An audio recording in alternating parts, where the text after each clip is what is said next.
Welcome to Star Profile, where you can learn the life of trending and newest stars in Philippine showbiz. If you're new to this channel, please don't forget to like and subscribe. Ano ko? Ginagawa niyo sa kanya? Nakakagulat naman naman pangyayari dito. Ang sabi Ano ko, nangyari sa'yo? Bakit nagputik ka? nakakagulat nga. Nagulat ako dun. Isang simpleng biro lang ba ito? O may nasaktan nga bang damdamin?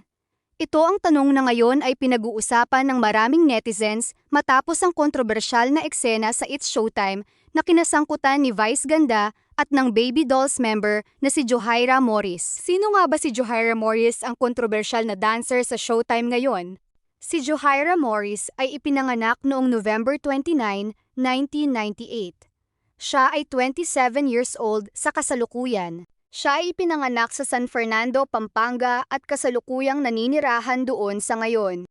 Ayon sa kanya, ang kanyang ina ay isang single parent at di umano ang kanyang ama ay isang Black American. Sa ngayon, mas pinili niyang gawing pribado ang tungkol sa kanyang pamilya. Ayon kay Johaira, siya ay single sa ngayon. Si Johaira ang itinituring na breadwinner.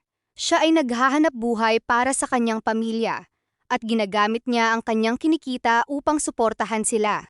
Una siyang nakilala ng publiko bilang isang kilalang kalahok at grand finalist sa segment na Sexy Babe ng sikat ng variety show na It's Showtime. Si Johaira ay tinanghal na Sexy Babe of the Week noong March 31, 2022.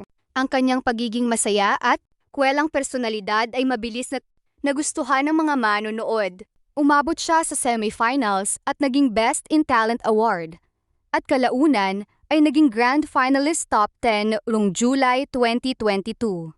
Dahil sa kanyang husay sa performance sa noontime show, siya ay napili rin maging bahagi ng official na girl group ng ABS-CBN na Baby Dolls noong May 2023. Ang Baby Dolls ay isang kilalang all-female dance at recording group. Naging kontrobersyal si Johaira dahil sa isang segment sa Laro-Laro Pic, kung saan ay binugahan ang mukha niya ng tubig ni Vice Ganda at sinabing, "Ba't nagputik ka?" Isa lang umano itong biruan, ngunit umani ng batikos sa mga netizens noong July 24. Binatikos ng mga netizens ang pahayag at aksyon ni Vice bilang pangungutya sa kulay ng balat ng dancer.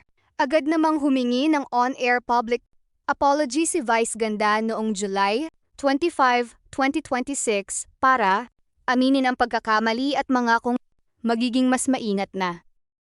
May mga madlang people po na hindi nagustuhan o na-offend sa ilan sa aming mga jokes o biruan dito sa Showtime. Pati na rin sa mga ginagawa namin sa Memerimar na they found the jokes offensive or insensitive.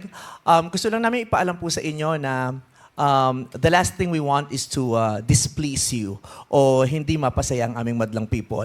Kaya naman, ina-acknowledge po namin ang inyong sentimiento at humihingi po kami ng paumanhin sa inyo. And we will try to do better. Maraming salamat po. Thank you for watching. Please don't forget to like and subscribe for more videos of your favorite Pinoy celebrities.